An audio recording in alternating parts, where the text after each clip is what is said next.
colonne prussienne vient d'attaquer Davout. Les Prussiens? D'où sortent-ils, cela? La leçon que j'aurais infligée à Iéna n'a donc pas suffi. Et le maréchal Ney? Toujours pas de nouvelles, sire. Faites donner la garde. La garde, sire? Je sais, c'est la première fois. Exécution! Très bien, sire.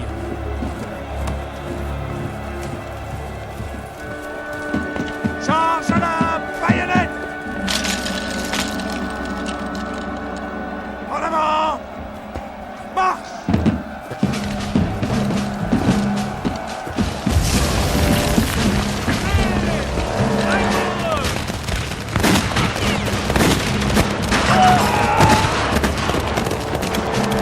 Halte au feu, grenadier! L'arme au bras! La vieille garde ne se bat qu'à la baïonnette!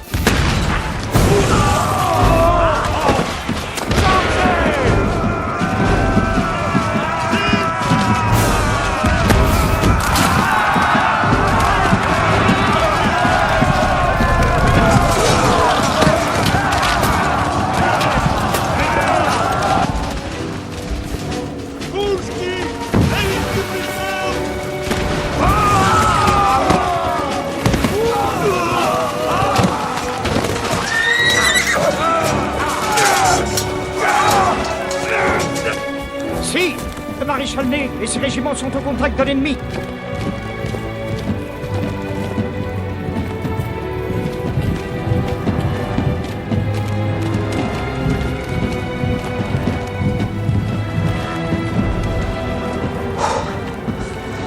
Ça me passait à deux doigts du désastre.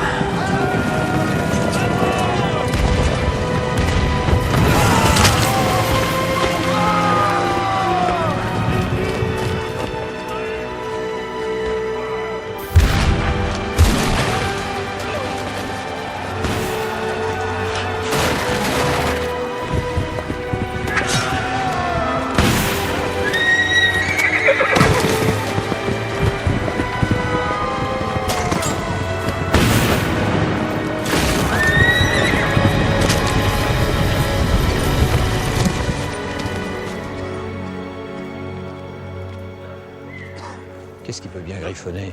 Il écrit probablement le compte-rendu de la bataille tel qu'il voudrait le voir publié dans les gazettes de Paris. L'empereur orchestre toujours tout ce qui l'entoure. Il façonne l'histoire.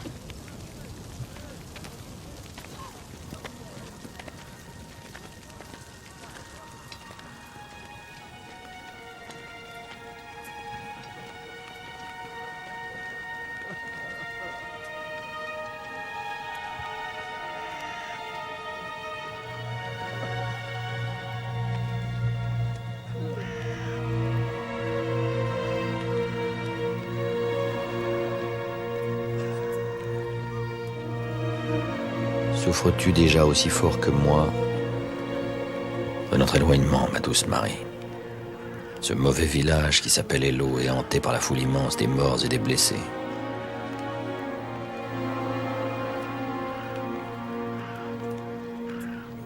C'est une victoire, mais qui a le goût d'une défaite.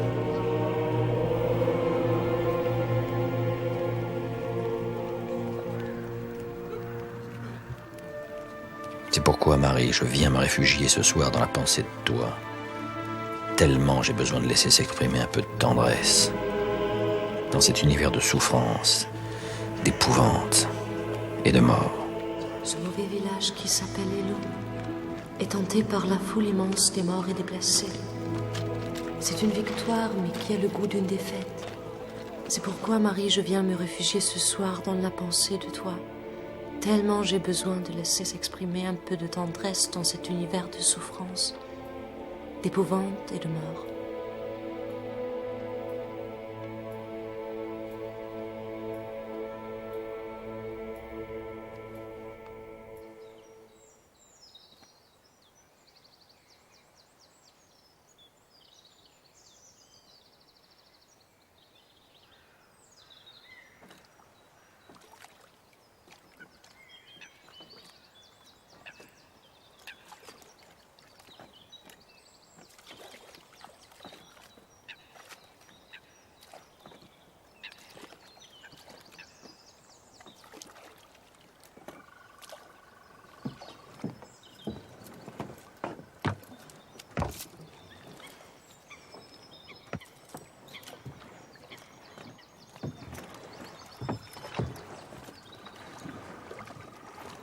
Vous avez vu, Caulaincourt, le tsar de toute la Russie dans toute sa splendeur.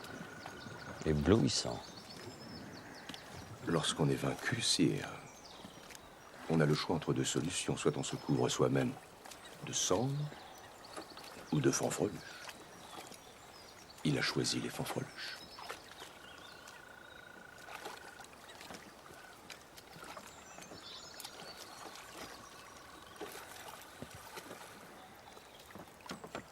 Vous devez savoir, sire, que je suis comme vous. Je déteste les Anglais à un point que je ne saurais dire. Dans ce cas, sire, la paix est faite.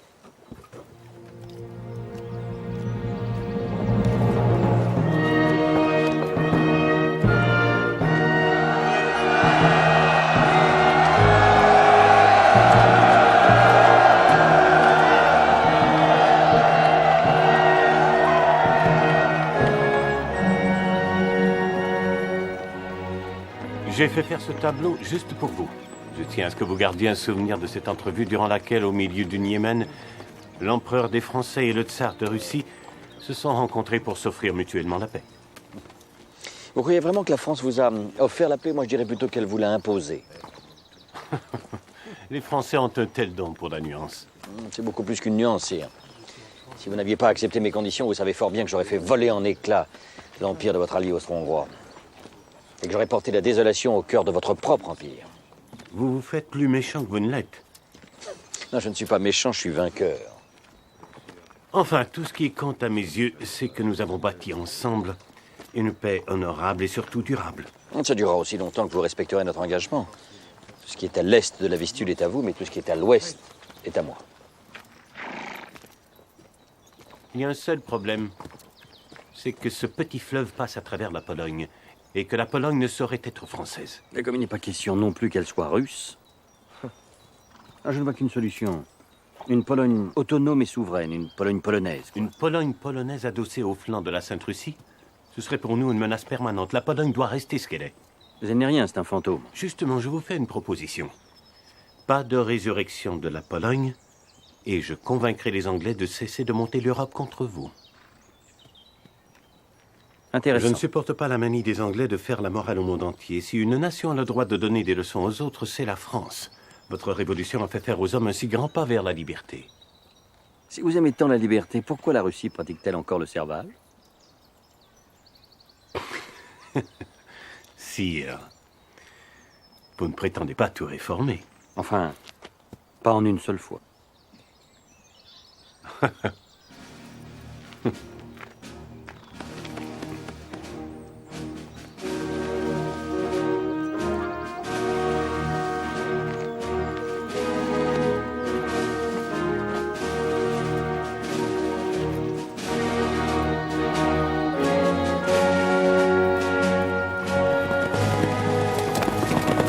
À votre triomphe, sire.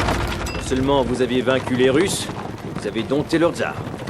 Dompter, ça l'avenir le dira. Je ne doute jamais de mes grognards quand je leur ordonne de marcher au feu, mais les rois sont-ils aussi fiables que les soldats? Faites-moi roi, sire. L'avenir vous le dira. Mais c'est qu'il est sérieux, ce bougre-là. Tu crois donc qu'un fils d'aubergiste peut devenir roi? Le fils de l'aubergiste a bien épousé votre sœur. Oui, tu en as d'autant plus de mérite que ce mariage ne me plaisait pas trop. Et avez-vous une raison de regretter cette liaison? Votre sœur ne vous semble-t-elle pas heureuse? Elle serait bien davantage, bien sûr, si elle portait une couronne un jour. Si un jour je te fais roi, tu le seras pour tes sujets, mais pour moi, ton empereur, tu ne seras qu'un vice-roi, un pion sur mon échiquier. Un pion, sire? Ne pourrais-je être cavalier? Ça me convient bien mieux. Un autre. Là pour un cavalier.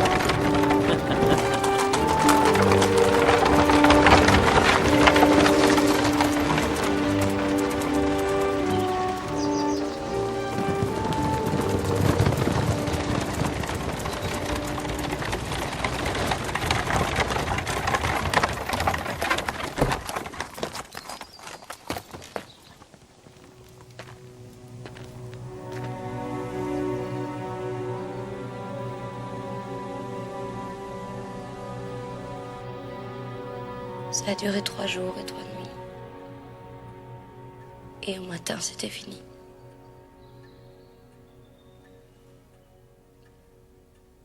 n'a rien pu faire. Il n'existe pas de remède contre la diphtérie.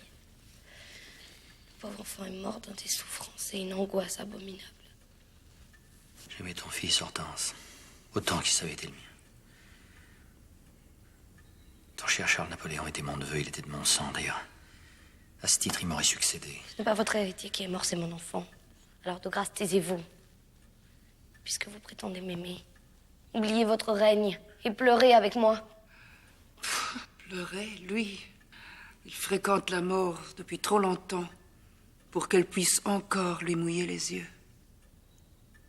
Il a connu l'odeur des cadavres bien avant celle des femmes. Tu es méchant, tu es stupide. Assez, vous deux! Je vous défends de vous servir de la mort de mon enfant pour vous déchirer, je ne le supporterai pas! Elle a raison. Tu n'avais aucune raison de m'agresser. D'essayer de me faire passer pour un monstre insensible. Tu ne sais pas ce qu'a été cette guerre. Tu ne sais pas de quel enfer je reviens. Enfer, avec tout de même quelques bouffées de paradis. On dit que ta femme polonaise, oui, c'est comme ça qu'on l'appelle ici, a le visage d'un ange. La comtesse Walewska, si c'est à elle que tu fais allusion, n'est aucunement mon épouse. Mais ça pourrait se faire, non? Non. Si tu avais le courage de me dire ce que tu veux, quelle forme de sacrifice tu attends de moi? Divorce? Répudiation? Mon suicide?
Eh bien, monsieur, mon valet me dit que vous vous êtes présenté comme venant de la part de l'empereur pour voir. Mon fils, oui.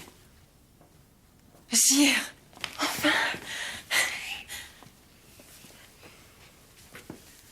Je peux? mais oui, naturellement.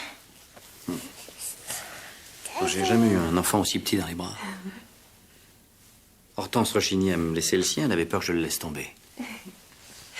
Celui-ci est à vous. Vous pouvez être dorloté autant que vous voulez. Il est beau, non? Pour sûr qu'il est beau. Les gens n'osent pas trop dire qu'il vous ressemble, mais... Les gens? Quels gens? Ah oui. Mais tu ne le montres pas à tout le monde, j'espère. C'est notre secret. Rendez-le-moi, sire, il vous importune à gigoter comme ça. Et puis, il n'est pas encore propre, il risque de... Non, je le garde encore un peu. Vous avez raison. Il doit s'habituer à vous. Maintenant que vous voilà de retour, vous allez pouvoir nous rendre visite aussi souvent que... C'est la dernière fois que nous nous voyons, Éléonore. Mais pourquoi? Qu'est-ce que je vous ai fait pour Non, mériter? tu ne me fais que du bien. Si tu savais la joie que j'ai eue en apprenant que tu m'avais fait un enfant. Sois sans crainte. Je vais m'occuper de ce petit et de toi. Mais de loin. De loin? Parce que vous êtes l'empereur et que moi je ne suis personne? La raison d'État vous défendre, vous montrer avec votre bâtard? Non, ne l'appelle pas comme ça. Pour moi, il est mon fils. Tiens, reprends-le.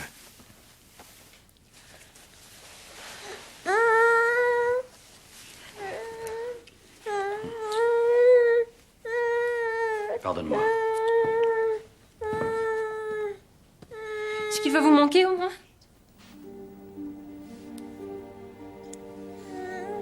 Tchou, tchou.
Ramassez les morts.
Regarde ça, comme c'est joli ça. Qu'est-ce qu'il y a? Attends. Tu t'es fait mal? Hein? Qu'est-ce qu'il y a? J'ai fait exprès de tomber. Pour voir si tu me prendrais dans tes bras comme autrefois.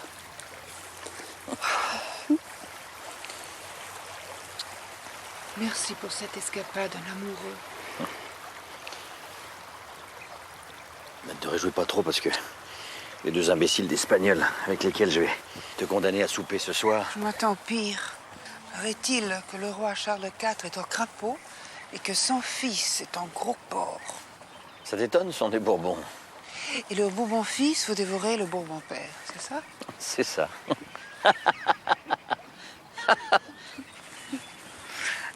Puisque tu es si gentil, je vais t'annoncer une grande nouvelle. Ah bah, je devine. Ta couturière n'a plus ni ruban ni tissu et tu vas être obligé de survivre avec les 6000 robes que tu as déjà. Non, c'est sérieux.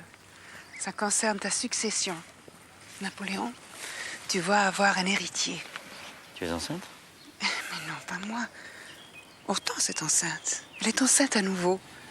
Si c'est un garçon, ils vont l'appeler Louis-Napoléon. Ça sonne pas bien, ça? Louis-Napoléon, empereur des Français. Peut-être empereur. Ouais. Empereur en dernier recours, empereur si je n'ai pas de descendant direct. Mais descendant direct. Tu sais que nous ne pouvons pas. C'est toi qui ne peux pas, Joséphine.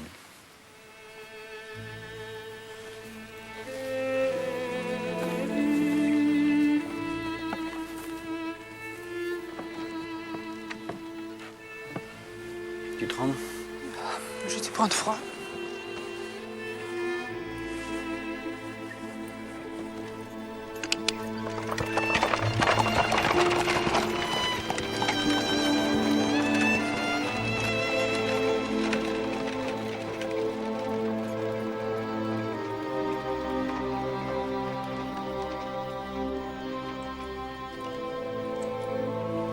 Je ne viole pas la souveraineté de l'Espagne, je lui demande simplement de laisser passer le corps expéditionnaire que j'envoie au Portugal. C'est intolérable que Lisbonne accueille des vaisseaux anglais alors que j'ai décrété le blocus de tous les ports d'Europe. Sire, ces diables de Portugais ont toujours une commerce dans le sang. Ce ne sont pas des marchandises que les Anglais débarquent sur les quais de Lisbonne. Ce sont des régiments, de la cavalerie, des canons. Pour remonter vers les Pyrénées et menacer la France par le sud. L'impératrice n'a pas faim? Une légère indisposition. Ah, quelle Atima. Elle ne fait face qu'elle manque. Si vous m'aidez à monter sur le trône d'Espagne, sire, je me ferai un devoir sacré et favoriser le passage des armées françaises. Quel gore vous faites. Vous avez entendu, sire? Non content de s'empiffrer de mangeaille, mon fils prétend avaler mon royaume. Taisez-vous. Vos querelles de famille sont pitoyables et indignes des princes que vous prétendez être. Pardon, sire. Une dépêche en provenance de Madrid. Quartier général du maréchal Murat, en date du 2 mai.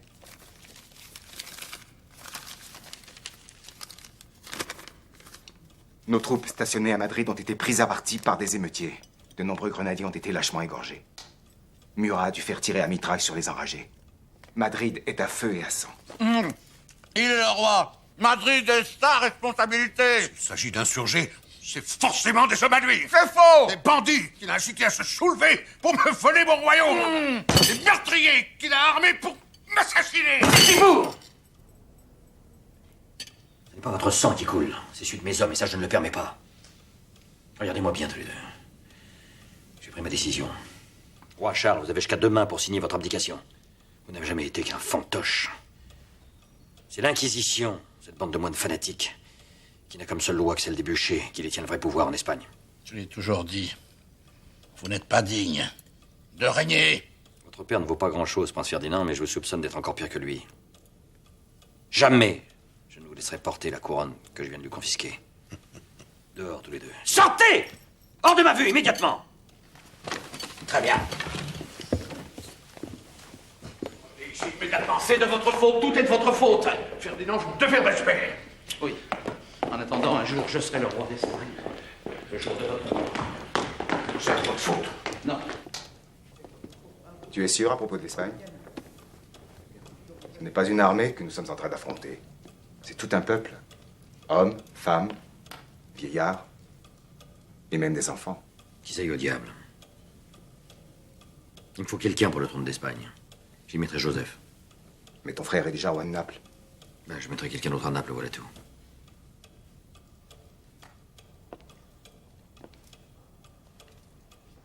Joachim? Joachim? Ah, tu es là, Joachim. Prenez ça d'abord. Décidément, je ne sais pas quelle toilette choisir. Comment s'habille une reine? Tu n'as pas besoin de te mettre en frais pour ces brigands. Le Napolitain qui n'est pas mendiant est un voleur. Joachim. Napoléon aussi est un voleur. Joachim. Ce n'est pas vrai, peut-être? Ton frère nous enlève tout ce que nous possédons. Notre maison de Neuilly, cet hôtel de l'Élysée, et ma solde de maréchal qu'il m'a supprimé. Mais enfin, il va t'offrir un royaume en échange. Je n'ai aucune envie de Naples. Je veux l'Espagne. Il me l'avait presque promise. Tout Paris s'y attendait et s'y était préparé. Et là, tout Paris est en train de rire de moi. Naples. Autant dire qu'on m'envoie ramasser les miettes dont Joseph ne veut plus. Il s'agit du royaume de Naples. Tu vas devenir roi, Joachim. C'est une réalité. Je ne me serais senti roi qu'à Madrid. À Naples, je serais tout au plus une espèce de préfet de province. Je gagnerais plus d'argent en rouvrant l'auberge de famille. Tu vas peut-être adorer Naples. Peut-être que quelque chose de plus grand t'y attend. Et si ça se trouve, Joachim, si tu t'y prends habilement, tu réussiras sans doute à rassembler toute l'Italie. Tu rêves, Caroline. Tu m'imagines en train de faire de l'ombre à ton frère.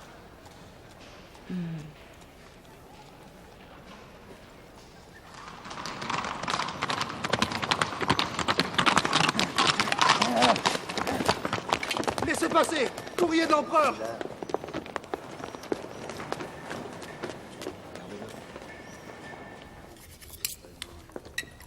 La Banque de France fera profiter toutes les villes industrielles de l'Empire des avantages qu'elle assure au commerce de Paris.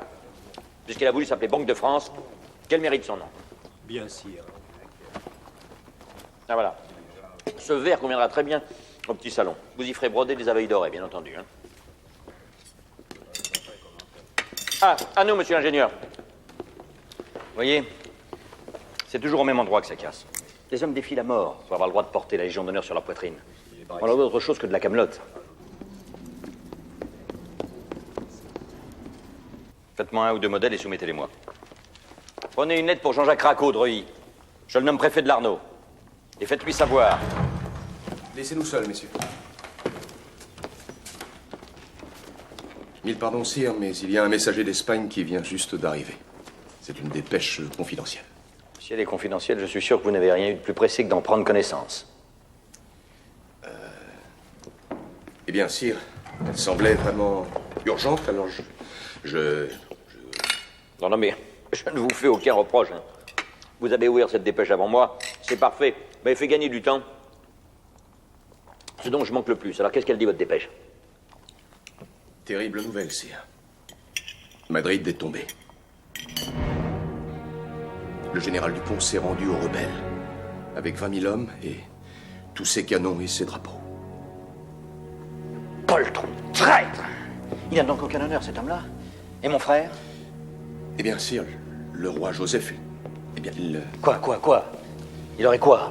Il a quitté Madrid. Il a quitté Madrid. Êtes-vous en train d'essayer de me dire que mon frère a pris la fuite? Hélas. Lui, en Bonaparte. Il a fui devant le danger. Il a déguerpi comme un couard. Ça n'a pas de nom, ça, ou plutôt si, Conaco. C'est de la forfaiture. Ah, je me suis bien trompé. C'est Murat que j'aurais dû mettre en Espagne. Plutôt l'ambitieux que le lâche. Une lâcheté que le monde entier va savoir. En effet, ils savent, sire. Tous? Saint-Pétersbourg est seul à ne pas être encore au courant. C'est loin, alors les nouvelles mettent du temps à arriver. J'envoie Colincourt en Russie. Il faut qu'il soit là-bas avant que le tsar ne s'aperçoive de ce qui s'est passé en Espagne. Il ne doit pas laisser Alexandre douter de moi ou de ma force. Il faut lui laisser entendre que j'avais tout prévu et pris des dispositions en conséquence et que je vais en discuter avec lui. Si le Sud s'enflamme, nous devons tout faire pour que l'incendie ne prenne pas aussi à l'Est. Je ne veux en aucun cas être écartelé. Erfurt, à mi-chemin entre la France et la Russie. C'est là que Colincourt m'organisera ma rencontre avec le tsar. Puisque l'empereur de toutes les Russies se dit notre ami qu'il le prouve, en obligeant les Prussiens et les Autrichiens à se tenir tranquilles pendant que mon armée sera occupée en Espagne. Faites-moi confiance, sire, je vais vous préparer un excellent traité à ce sujet. Quant à ces barbares d'Espagnols, je vais envoyer Ney à Madrid, avec mission d'écraser la rébellion. Sans pitié. Mais avec quelle troupe, sire? Ney aura ce qu'il y a de mieux, nos régiments d'Allemagne. Mais dans ce cas, vous allez être obligé de dégarnir vos positions à l'Est. Oui, je sais, ce n'est pas un modèle de prudence, mais il serait encore plus dangereux de laisser croire à l'Europe qu'une bande de terroristes enragés peut humilier impunément l'armée française. Parce que l'armée, Talleyrand, c'est moi.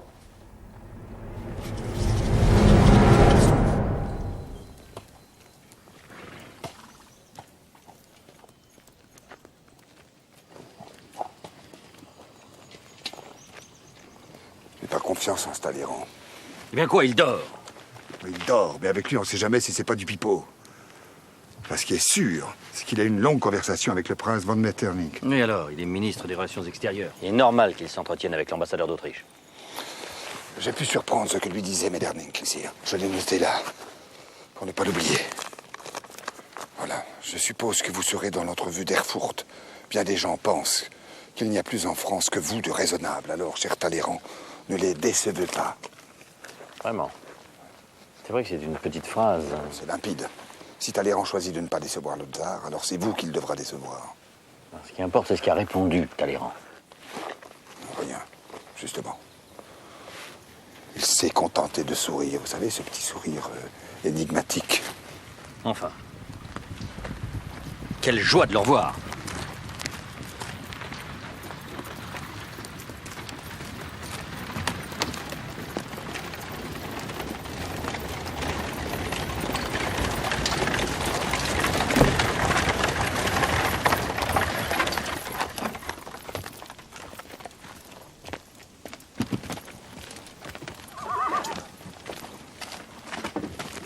Alexandre.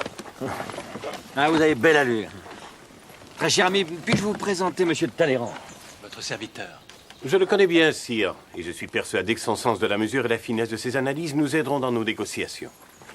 Négocier? Qui parle de négocier? On négocie quand on ne partage pas le même point de vue, mais vous et moi sommes par avance d'accord sur tout, n'est-ce pas? Si nous rejoignons Erfurt tous les deux, juste tous les deux, j'ai de très beaux chevaux russes. Venez. J'ai pensé qu'il vous plairait d'échapper au protocole.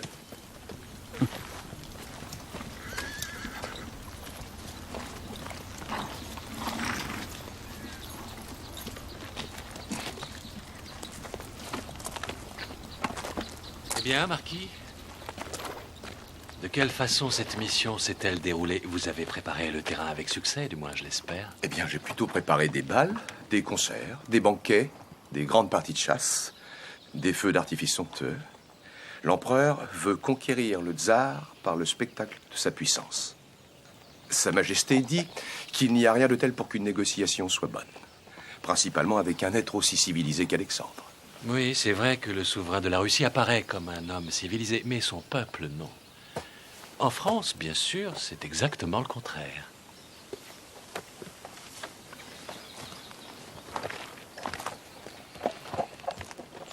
Je me réjouis de cette première rencontre qui me permet de vous entretenir de ce qui me préoccupe. Colincourt vous a-t-il dit que l'Espagne... Ah, ce Colincourt.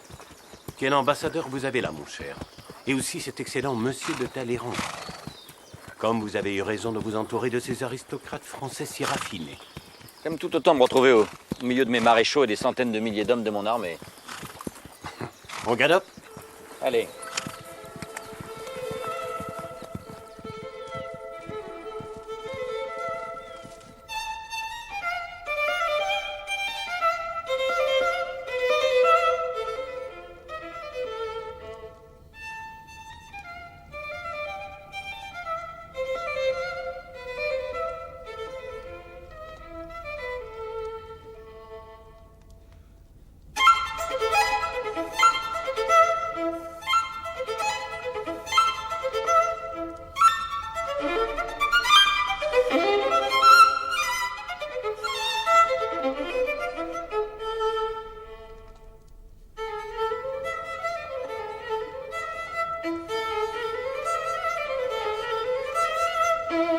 Sire, quelle merveilleuse idée a eu votre sœur de nous envoyer Paganini. Il est à la musique ce que vous êtes au monde, un révolutionnaire. Je tremble à l'idée de la passion qui consume de tels hommes. Veuillez m'excuser, Fraulein, mais...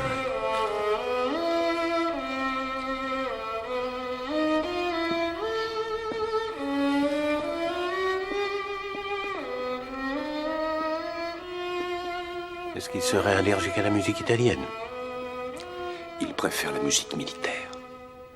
Militaire? Oui. Vraiment? Et l'empereur donne quelques signes de fatigue aussi. À cause de ses festivités? Je pense que oui. Mais c'est lui qui les a désirées? C'est ainsi. Comme tout le reste.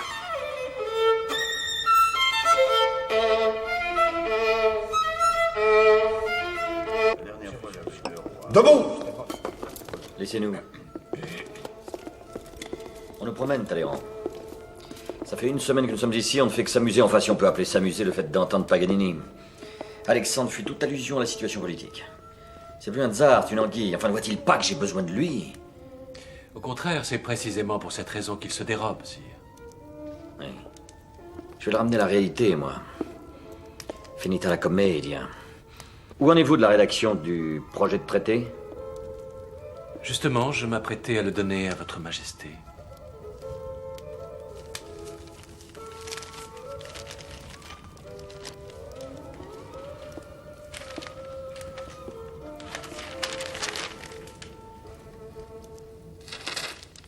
Où est la clause stipulant que la Russie fera pression sur la Prusse et l'Autriche? C'est pour ça que nous sommes venus ici. Elle n'y est pas, sire. À quoi bon puisque le tsar ne l'aurait pas signé? En aucun cas, il n'a l'intention d'intervenir pour dissuader la Prusse et l'Autriche de mobiliser ses troupes contre nous. Qu'est-ce que vous en savez? Je connais mieux Alexandre que vous. Il est devenu comme un frère pour moi. Caïn aussi était un frère pour Abel, sire. Vous voyez de la trahison partout. En attendant, c'est vous qui trahissez les intérêts de la France, en osant me présenter un traité qui n'est qu'un charabia sans consistance. Voilà ce que j'en fais, moi, de votre bout de papier. Parfait, sire, je vais me remettre au travail. Non. Non, je n'ai plus confiance en vous. Désormais, je m'entendrai directement avec le tsar. Seul à seul. Très bien, sire.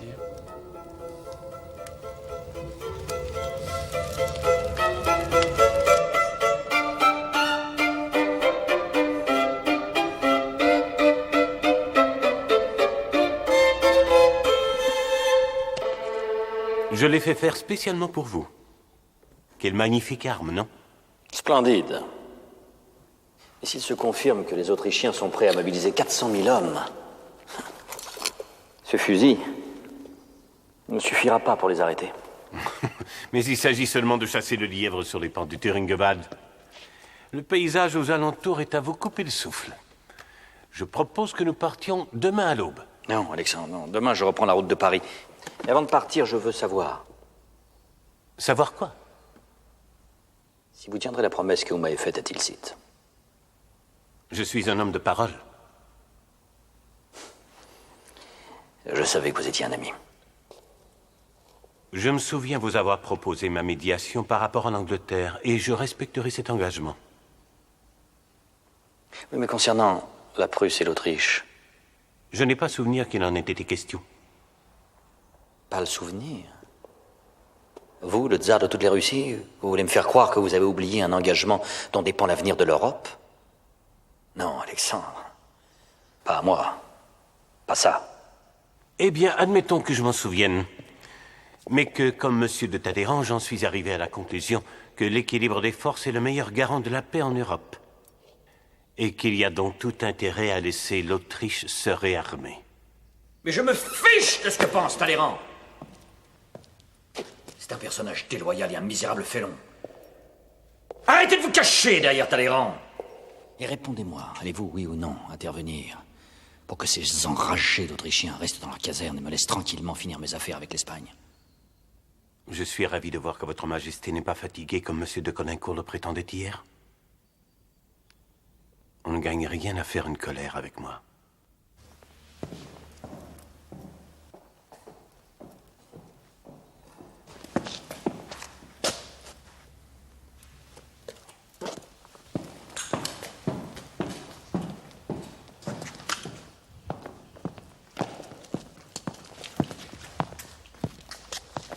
Ça a failli me coûter un chapeau, mais j'ai fini par avoir ma réponse. Il ne nous aidera pas. La Prusse et l'Autriche vont nous attaquer. C'est extrêmement fâcheux, sire. Car un courrier vient juste d'apporter cette nouvelle de Madrid. Le général Junot a été forcé de se rendre. Et pourquoi les choses ont-elles toujours aussi mal dès qu'il s'agit de l'Espagne? Parce que vous n'y êtes pas, sire. Eh bien, ça va changer. Je pars pour Madrid.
Si Napoléon était encore vivant, nous le saurions. Il n'a jamais pu rester une heure sans envoyer des dizaines de lettres dans tous les azimuts. Or, depuis plusieurs jours, c'est le silence. Ces lettres ont peut-être été interceptées. Les Espagnols ont la réputation d'égorger tout ce qui porte un uniforme français. Et vous, madame, quel est votre sentiment? Comme vous, monsieur Fauché. Je crains le pire. Si nous nous laissons prendre de vitesse, vous savez ce qui ne manquera pas d'arriver? Le retour à la monarchie. Et je comprends le malaise que vous ressentez à cette idée, Fouché. Louis XVIII risque de vous faire payer cher votre zèle durant le règne de la terreur. Vous vous égarez, Talleyrand. Si j'ai peur, c'est pour la France. Bien. Il faut préparer la succession de l'empereur. Je suis convaincue que mon époux recueillerait très facilement l'approbation du peuple. Je suis d'accord. Reste à savoir évidemment ce que votre mari pensera de tout ça. Murat pensera ce que j'en penserai. Il ne manque donc plus que vous, Talleyrand, pour que la fête soit complète. La conspiration, plutôt. Je dirais même la trahison. La trahison? Où voyez-vous une trahison? L'empereur, à ma connaissance, a désigné le fils de Louis et Hortense en tant que successeur. Mais cet enfant va avoir 6 mois, c'est insensé. Oui, peut-être, mais faire des plans sans prendre en compte les vœux de l'empereur, c'est de la trahison. Et là, on aborde un sujet plus délicat. Si Napoléon ne revient pas, qui nous en fera le reproche? Joséphine? Joséphine ne compte pas. Il suffit de lui laisser la malmaison avec un peu d'argent, elle nous baisera les mains. C'est une discussion passionnante. Et qu'arrivera-t-il si l'empereur revient malgré tout? Ce sera un vrai miracle. Je ferai chanter un Te Deum à l'église Notre-Dame de Paris. Quelle excellente sœur vous faites, chère madame. L'empereur est entouré par l'ennemi dans toute l'Europe, mais en France, heureusement, il est entouré par une merveilleuse famille.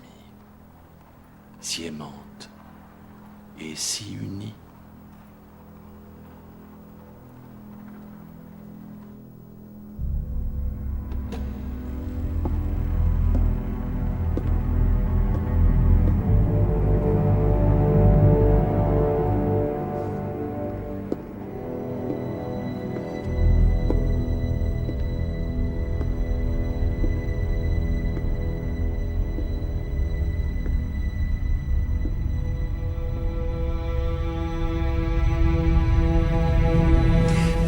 C'est moi. Et pourquoi est-ce que tu me caches ton visage? Ce sont les remords qui t'empêchent de me regarder en face. Alors, mais pourquoi le remords? À cause de ce qui s'est passé ici pendant que j'étais en Espagne. Mais qu'est-ce qui s'est passé? Tu te fous de moi. Dis, Joséphine, tu te fous de moi. Avant, tu me trompais avec des hommes. Mais maintenant, tu me trompes tout court. Parce que ne pas me dire ce que tu savais, c'est m'avoir trompé. Mais qu'est-ce que je savais? Moi, je ne vois pas de quoi tu parles. Peut-être n'es-tu pas complice de cette trahison. Mais je te reproche de ne pas m'en avoir averti. Une trahison? Mais qui t'a trahi? Tous, hein, ils sont tous mouillés. Les Talleyrand, les Fouché, les Murat. Mais Murat, cette peste de Caroline, ne m'adresse même plus la parole. Tout le monde me déteste, tu le sais. Tout le monde me déteste. Et les deux autres fourmes, le Fouché et le Talleyrand? Mais eux aussi, ils me méprisent trop pour me mêler de leur combine. Personne ne savait où tu étais, ni ce que tu faisais. On racontait que c'était une guerre horrible, une succession de massacres. Les blessés qui revenaient n'avaient même plus de mots pour décrire ce qu'ils avaient vu. On te croyait mort. Et moi, j'étais ici toute seule, en attendant qu'ils viennent me dire que je n'étais plus rien. En attendant qu'ils me jettent dehors. Qu'est-ce que je deviendrais, moi, sans toi? Qu'est-ce que je deviendrais, moi?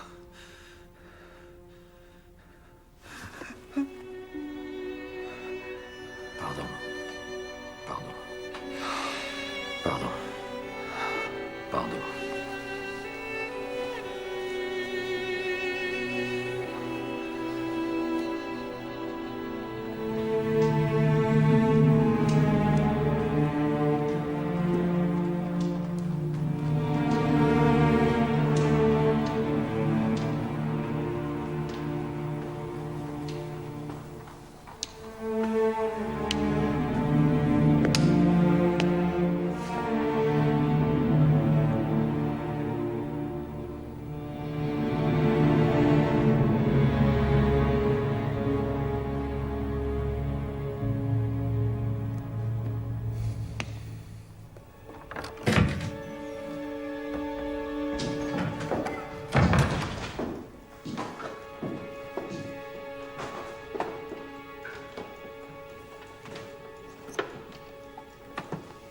Restez debout, Talleyrand. Comme il sied un accusé devant son juge. Accusé? Mon Dieu, sire. Moi? De quoi?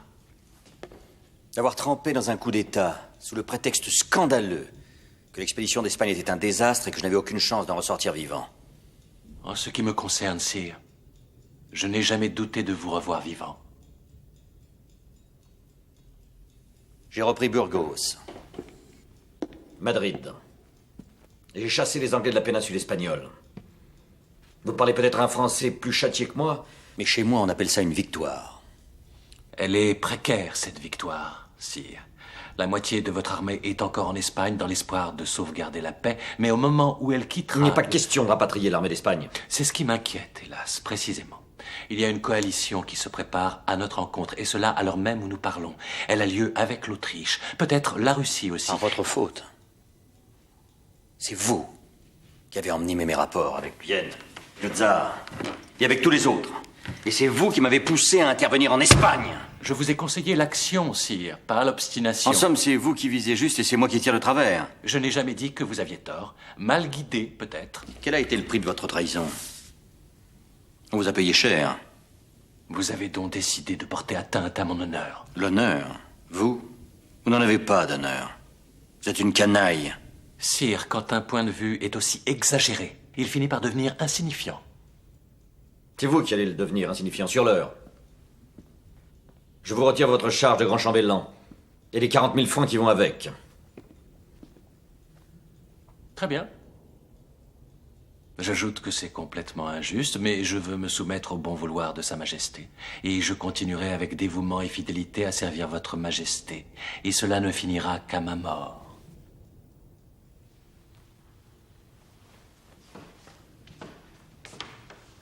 Et Fouché? Quoi, Fouché? Il est bien évident que je n'ai pas le moindre désir d'accabler qui que ce soit, mais je trouve plutôt surprenant qu'après m'avoir signifié ma disgrâce si durement, Fouché, lui, n'est Vous croyez très adroit, n'est-ce pas? En m'incitant à perdre Fouché, vous venez de m'ôter toute envie de le sanctionner.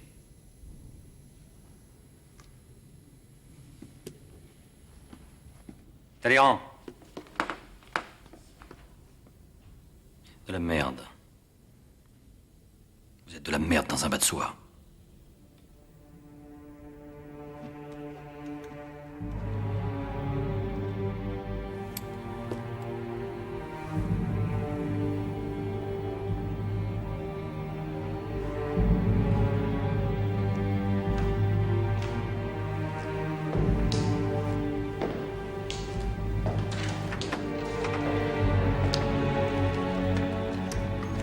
Alors? Mon Dieu, quel dommage qu'un si grand homme soit aussi mal élevé. Pourquoi? Vous l'avez trouvé en colère?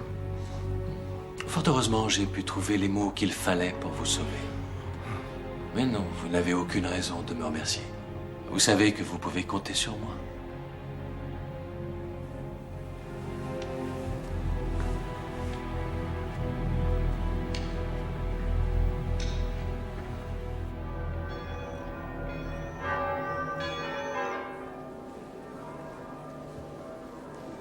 Pourquoi sommes-nous ici? Il ne viendra pas. Oh oui, mon frère viendra à cette messe.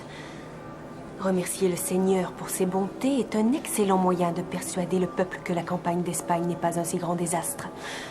Mais qu'est-ce que je vais bien pouvoir trouver à lui dire?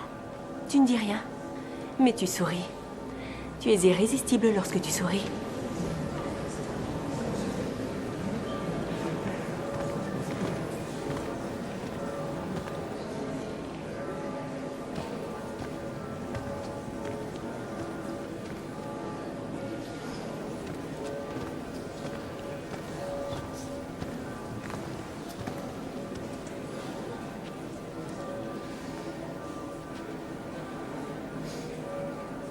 Tu sais pourquoi ton mari est là au lieu d'être aux arrêts dans une forteresse? Parce que tu es ma sœur.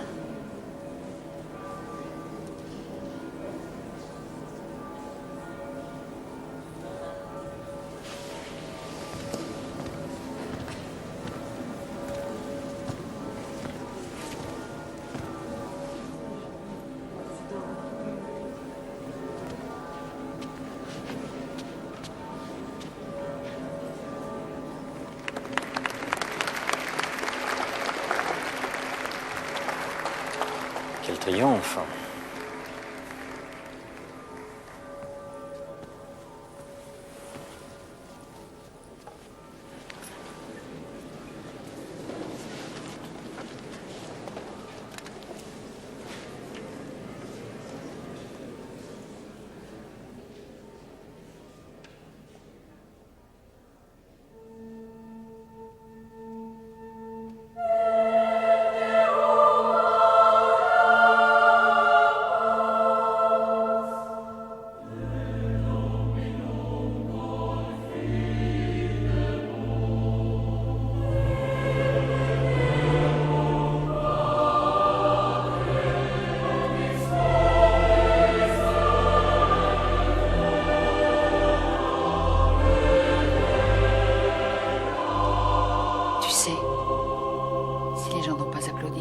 Inquiet.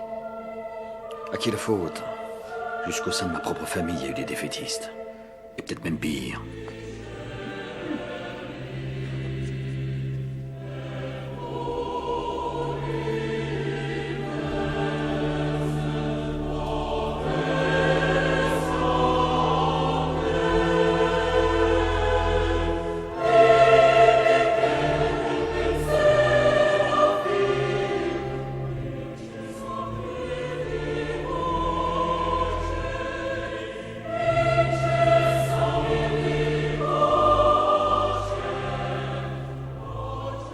aurait mauvaise grâce à prétendre qu'elle n'est pas jolie. Enfin, jolie, c'est un grand mot.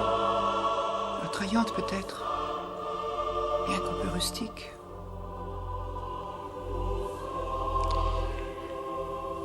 Joséphine, cette jeune femme est la comtesse. Walewska, je sais. Ces Polonaises ont beau se couvrir la peau de poudre. Leur teint rougeau finit toujours par les trahir. Sans parler du chapeau.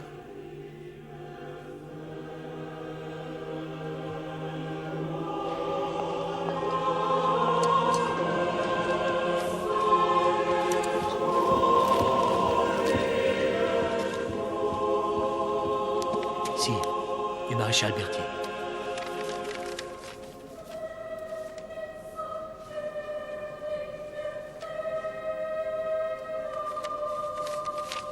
Pour Murat, mon escorte ma berline immédiatement. Oui, si.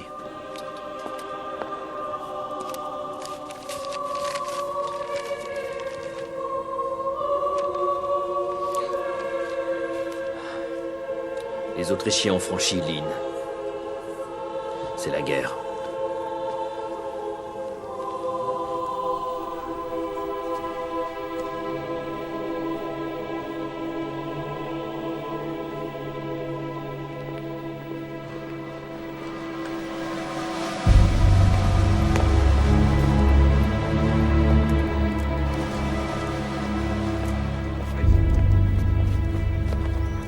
Messieurs, nous partons.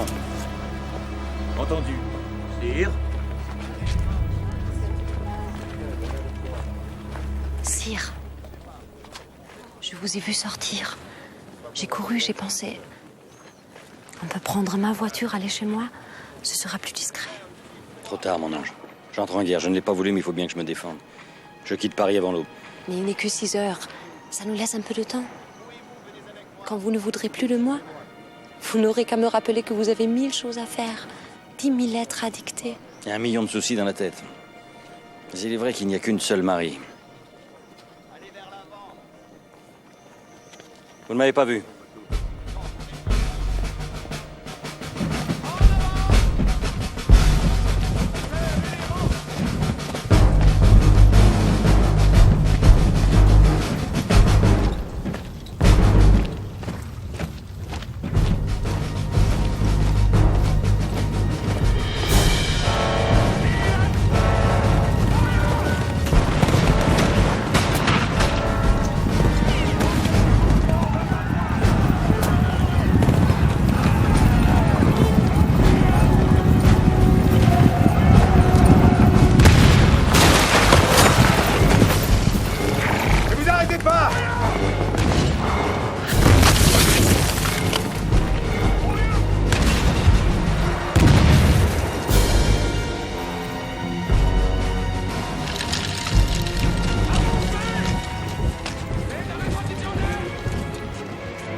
S'en sortir. En avant! Allez! Allez!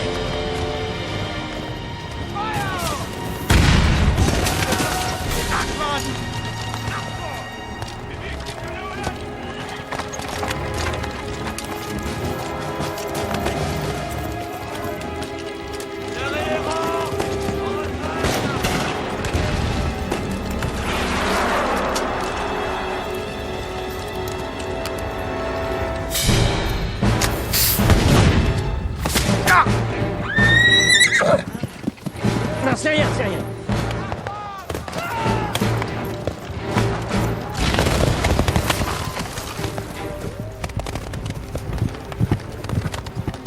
Sire! Les pontonniers ont rétabli le passage! Quand tous les hommes et les munitions sur la rive gauche. Faites vite, cette bataille n'est pas perdue.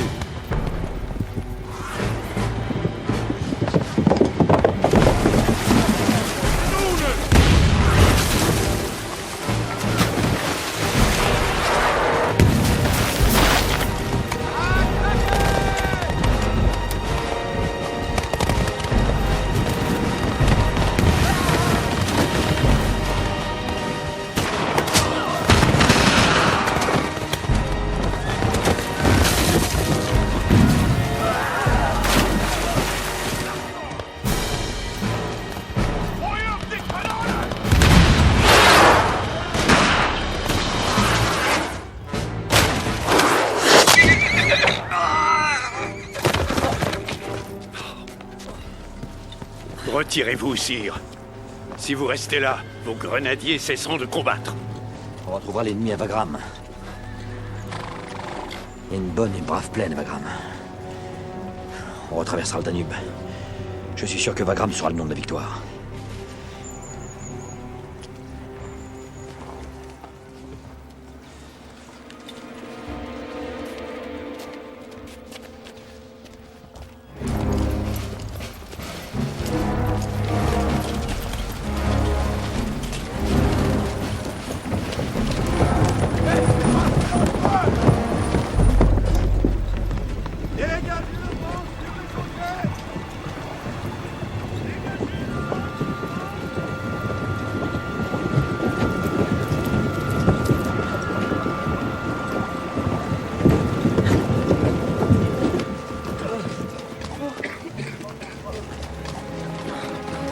Là. Non.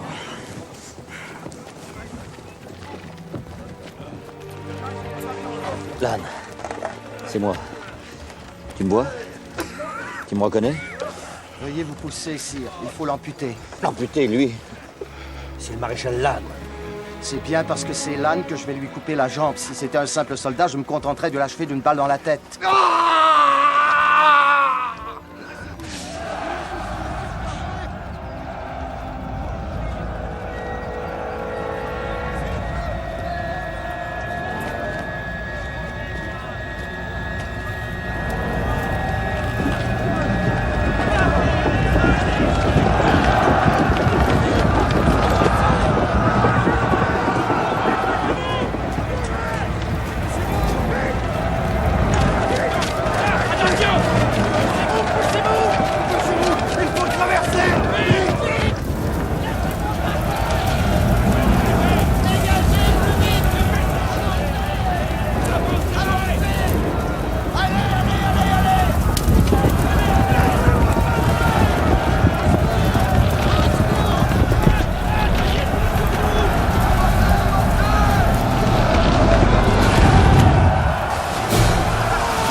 Sire, n'y allez pas. L'odeur. La gangrène.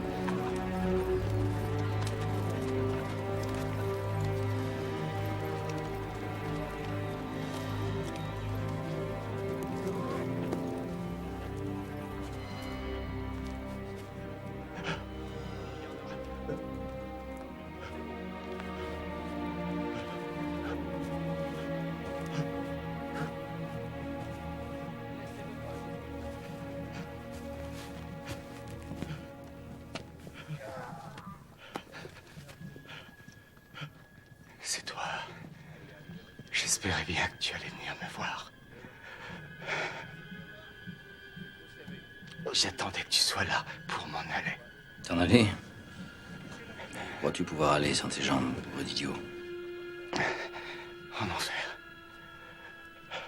C'est là quand on a fait ce que j'ai fait. Ces carnages, ces horreurs.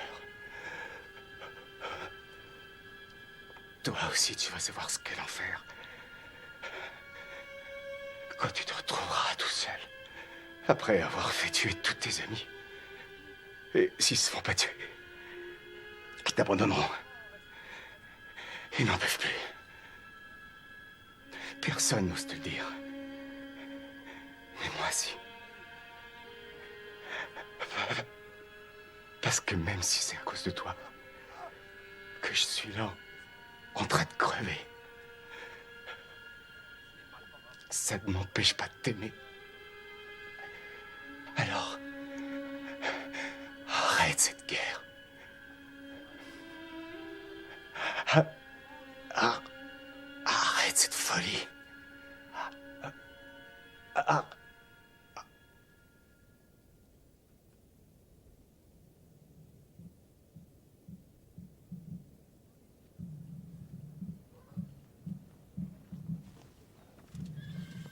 Marbeau.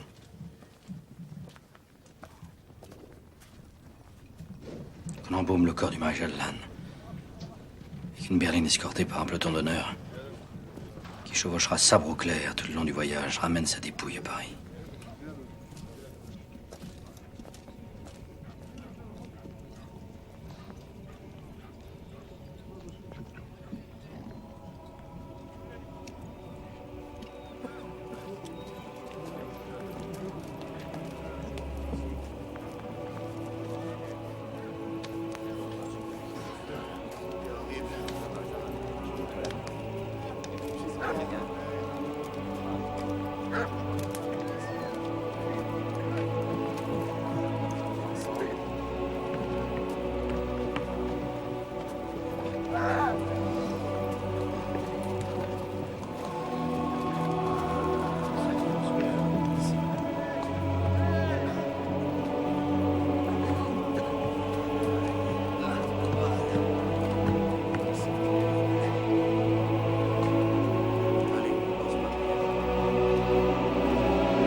Tu ne connaissais pas ces bijoux?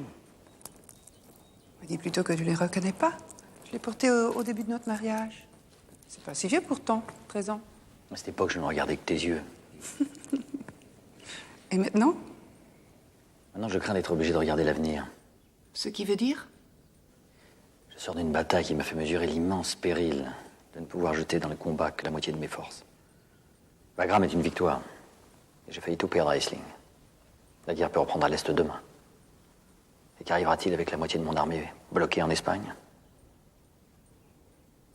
Je suis supposé connaître la réponse. Tu es la réponse. Une partie de la réponse.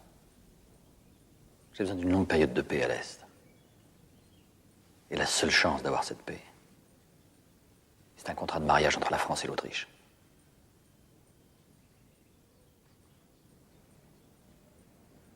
Tu veux dire entre toi et l'archiduchesse Marie-Louise? Ce mariage me répugne d'avance, mais je dois tout Tu sacrifier. dois pas te justifier. Je savais d'ailleurs que ça finirait par arriver. Elle est jeune, elle. Elle n'aura aucun mal à te donner cet enfant dont tu rêves. Un héritier, enfin. Mais tout de même, comme tu as changé. Après avoir tout fait pour détruire les monarchies d'Europe. Voilà que tu vas coucher avec une couronne. Il ne s'agit pas de coucherie, Joséphine, mais de la raison d'État.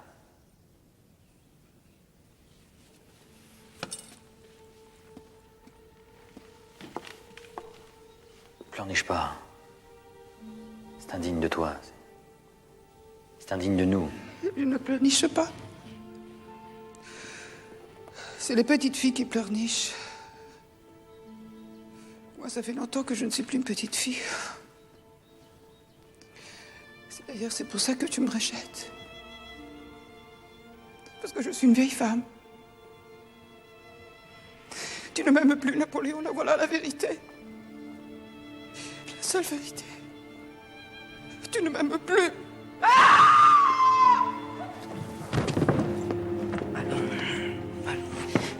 Mais relève-toi, comédienne. Allez! Si quelqu'un entrait. Allez. Oh là, quelqu'un? Quelqu'un, bon sang?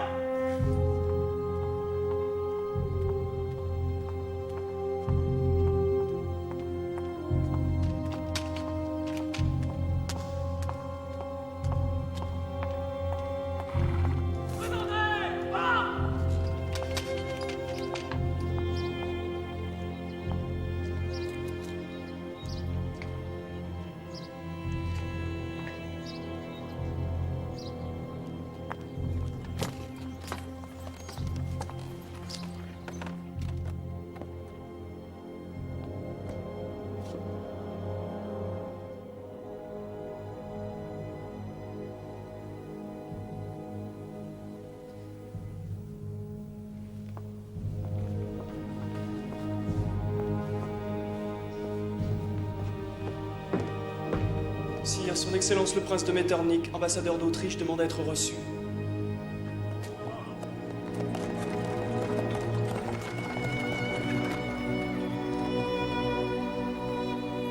Je vais le recevoir.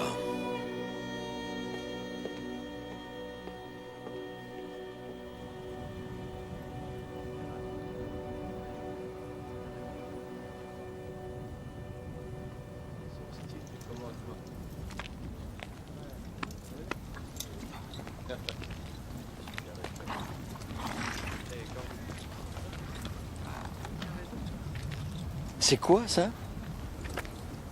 Un épouvantail, sire. Affublé d'un uniforme autrichien.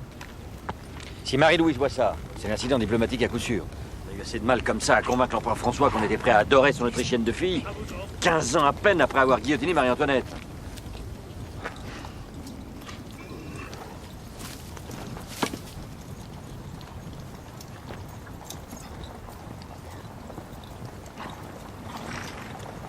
Il momento della verità.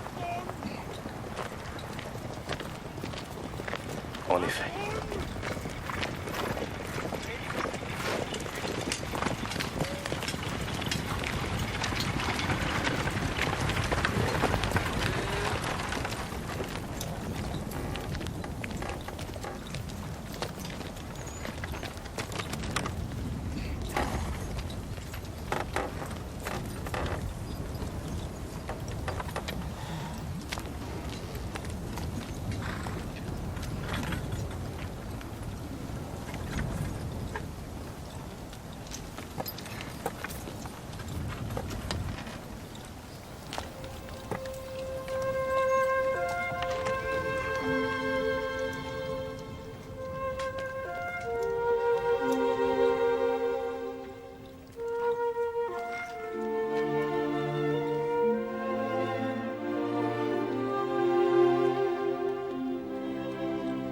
Nous allons directement au château de Compiègne. Oui, sire. Non, sire. Excusez-moi. Désolé, mais en accord avec le protocole, Votre Majesté et Son Altesse l'Archiduchesse doivent honorer de leur présence un banquet, sire. Annulé, ça sera Compiègne et tout de suite. Oui, sire, bien sûr.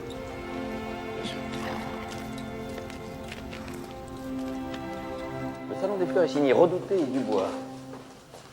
Ici, on a le salon des dames d'honneur. Les broderies représentent des cornes d'abondance. C'est magnifique. Et là, là-bas, vous avez votre chambre à coucher.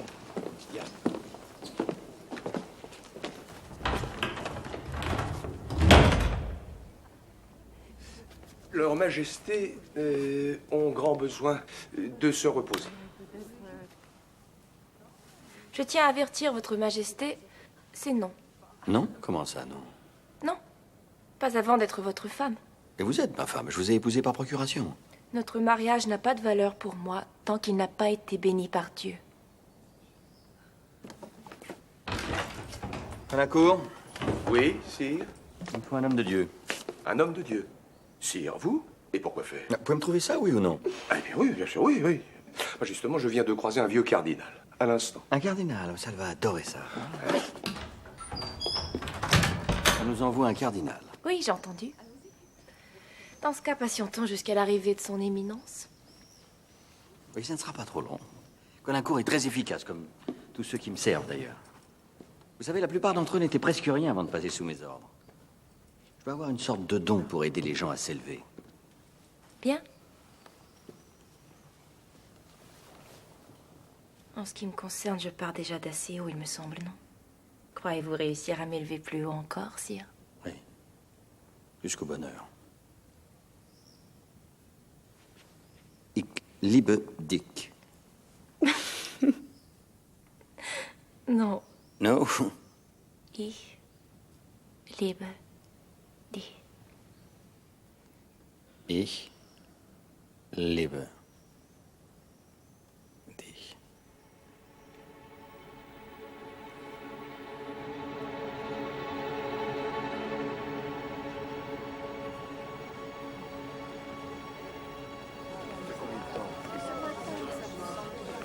Vous ne savez rien?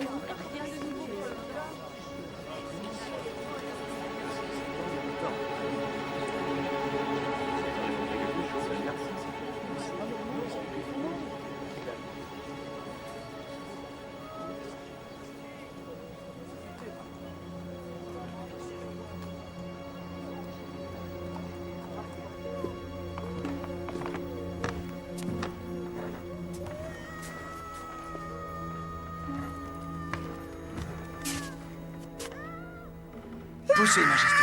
Poussez, allez-y.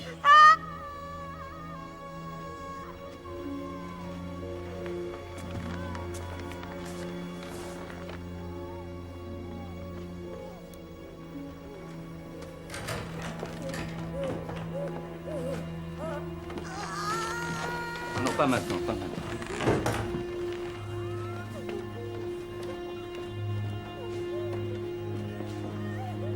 Pourvu qu'elle n'ait pas acheté un mauvais sort. Enfin, de qui parlez-vous? Ta mère, j'ai toujours soupçonné qu'elle était un peu sorcière. Corvisart, il y a sûrement quelque chose à faire. Sire, mes confrères et moi, nous avons fait tout ce qui était en notre pouvoir. Mais voilà près de 12 heures que l'impératrice endure des souffrances abominables sans aucun résultat, sinon celui de l'affaiblir de façon inquiétante. Je me vois maintenant obligé de demander à votre Majesté qui nous devons choisir. Choisir? C'est la mère ou l'enfant? Elle. Ai-je bien compris, sire? Vous condamnez l'enfant? Ma femme a le droit de vivre. Certainement, sire, mais lorsque de douloureuses circonstances l'exigent, il est d'usage que les souverains... Si l'impératrice perd cet enfant, elle en aura d'autres. Elle est si jeune, docteur. Si jeune, si pleine de sève et de vie. Bien, sire.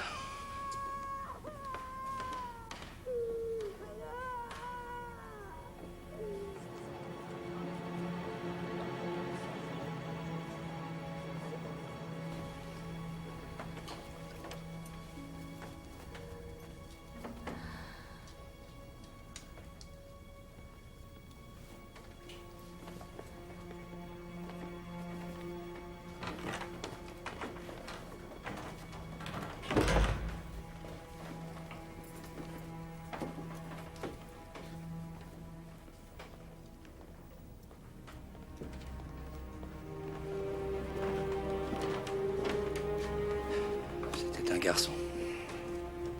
Et ma femme? Épuisée, mais elle vivra. Merci, Corvisart.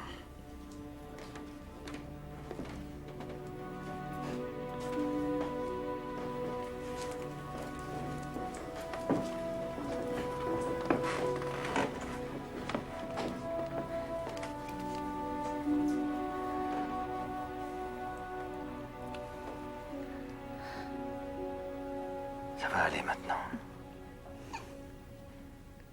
Ça va aller.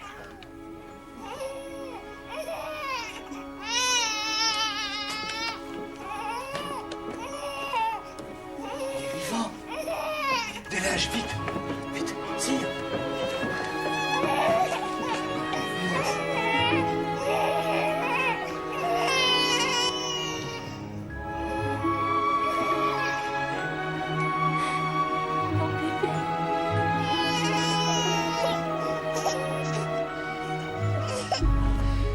Ordonnance.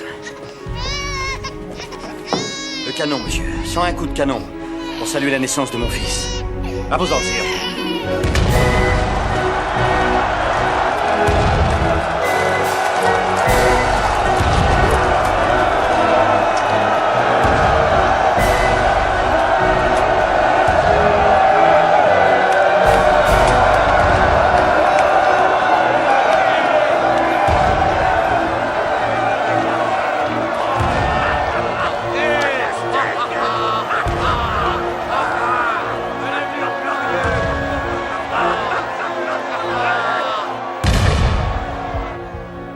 Mon premier mouvement, madame, a été de vous faire dire de remettre votre visite. Parce qu'il s'est passé cette nuit un événement tout à fait prodigieux. Qui... Je sais. J'ai entendu le canon. Je l'entends encore, ça n'en finit pas.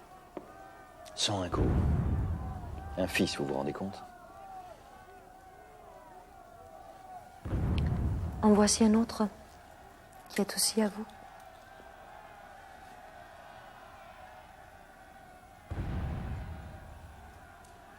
Alexandre, n'est-ce pas?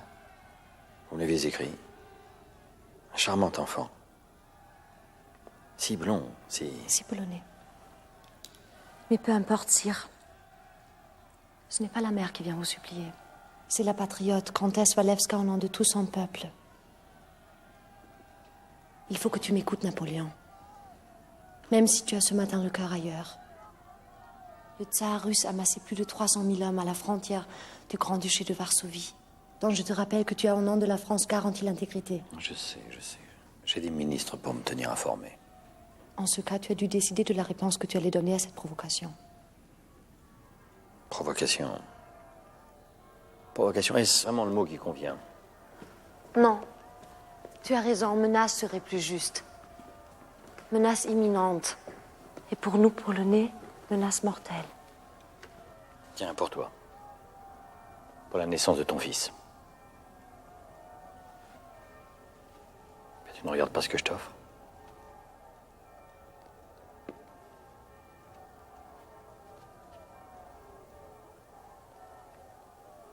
Eh bien, ça ne te plaît pas? Si, c'est très beau, mais ce n'est pas la réponse à ma question. Et je ne partirai pas d'ici avant que tu ne m'aies... Comtesse, sire, la foule s'est rassemblée devant le palais. Le peuple souhaite que votre majesté vienne le saluer. Oh, sire, tous ces braves gens expriment un tel bonheur. Vous ne pouvez pas leur refuser ce supplément de joie. Je vous en prie. Sire, choisirez-vous entre la Pologne qui vous implore et la Russie qui vous défie?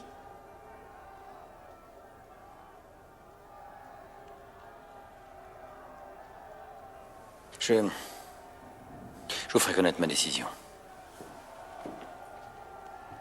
Une guerre contre la Russie pour la Pologne, ça sera une belle folie.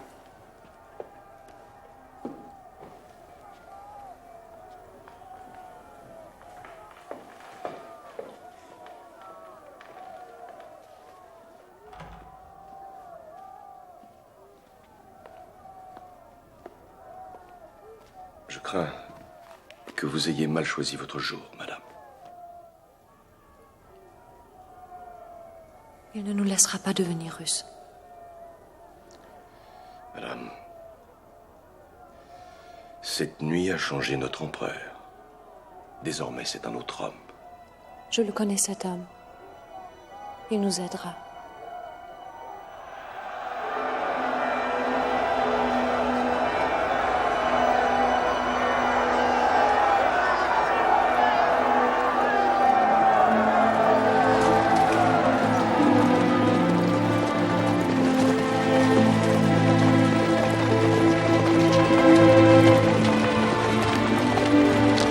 C'est l'empereur, votre Altesse. C'est l'empereur. Vite, la chat.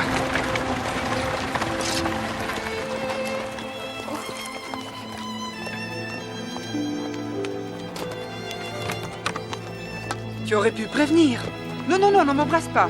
Je te défends de me regarder. Je suis sale, affreuse et attifée comme une paysanne. Tu peux même dire une pauvre paysanne. Une fois de plus, tu t'es endetté jusqu'au cou. J'ai encore dû régler tout un troupeau de tes fournisseurs mécontents.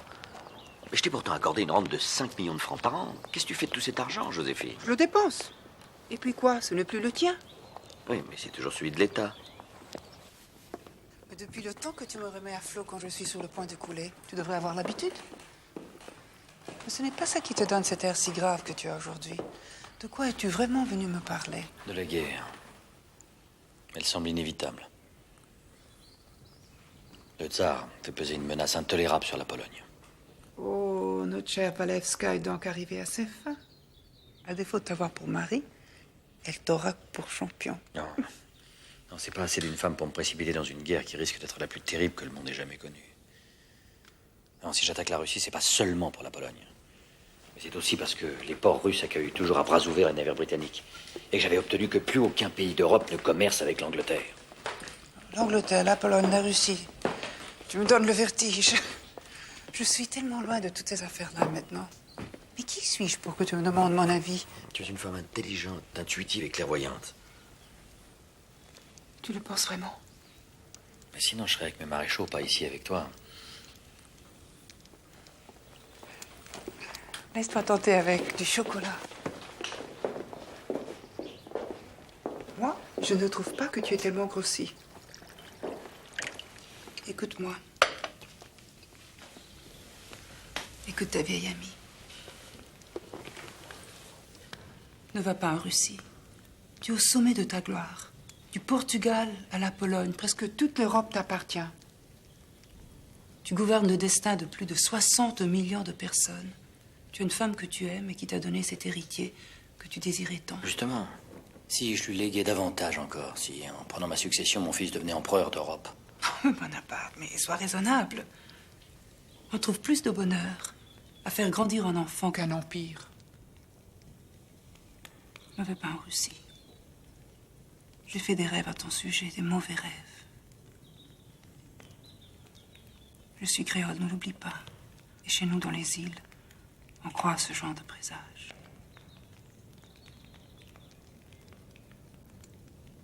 Ne va pas en Russie. À propos d'avenir, n'avais-tu pas prédit que ce mariage garantirait la paix pour longtemps? J'aurais dû épouser une princesse anglaise. Je suis sûr que c'est Londres qui pousse le tsar à me provoquer. Je trouve que ton jardin est très beau. Surtout pour un mois d'avril.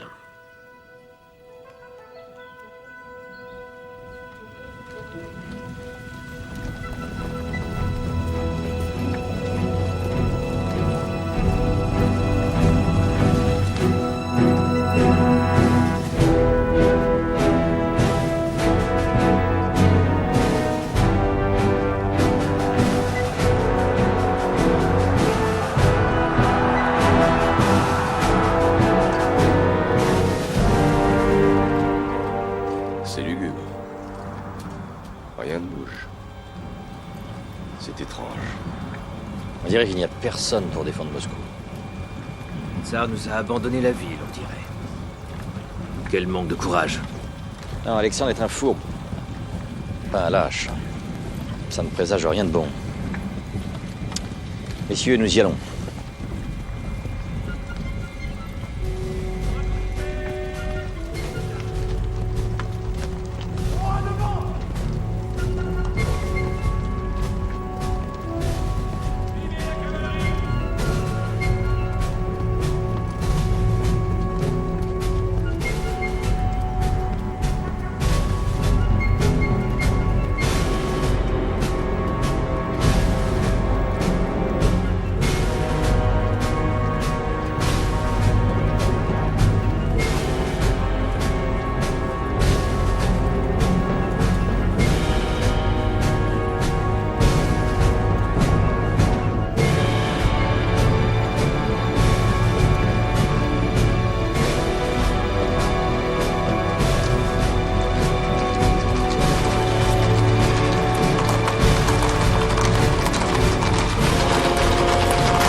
Fouillez partout!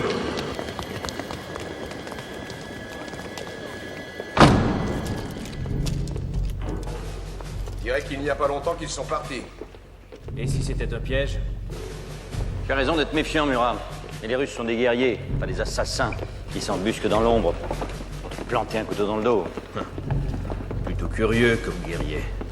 Ils n'ont pas fait autre chose que de fuir devant nous pendant 3 mois. On les a quand même battus à Borodino. Je ne crois pas que leur fuite relève de la panique.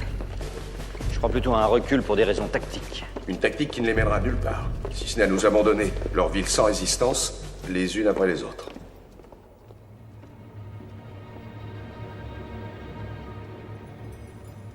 Quel coup de tonnerre quand l'Europe saura que nous sommes maîtres de Moscou. Tant qu'on ne tient pas le tsar, on ne tient pas la Russie. Et le tsar est à Saint-Pétersbourg. Eh bien, va pour Saint-Pétersbourg. Chargeons-nous de tout ce qu'on peut trouver comme vivres, fourrage et munitions. Et allons-y. On a regardé partout, sire. Ça regorge de victuailles là-dedans, mais il n'y a pas âme qui vive.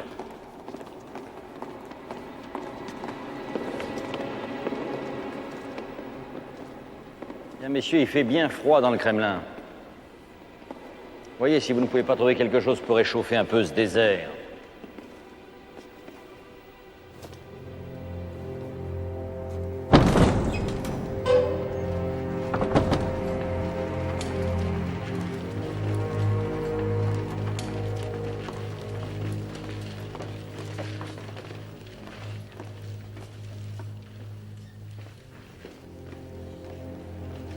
Alors c'est là-dedans qu'il dort, le tsar de toute la Russie. Quand on voit ça, on ne s'étonne pas de son manque d'ardeur au combat. Tu dresseras mon lit de camp et ma table ici, à côté de cette écœurante pâtisserie. Il faudra me débarrasser de tout ça aussi.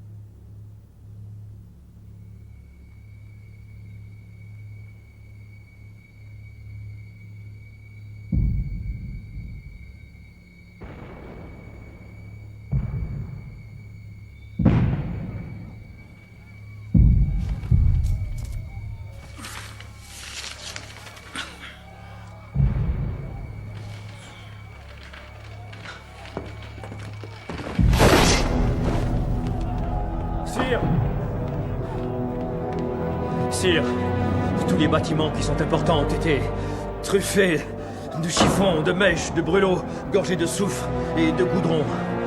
Il a suffi de quelques hommes prêts à se sacrifier et le brassière a démarré. Et toutes les pompes à eau ont été sabotées. Dans 2 ou 3 jours, Moscou ne sera plus qu'un amas de cendres.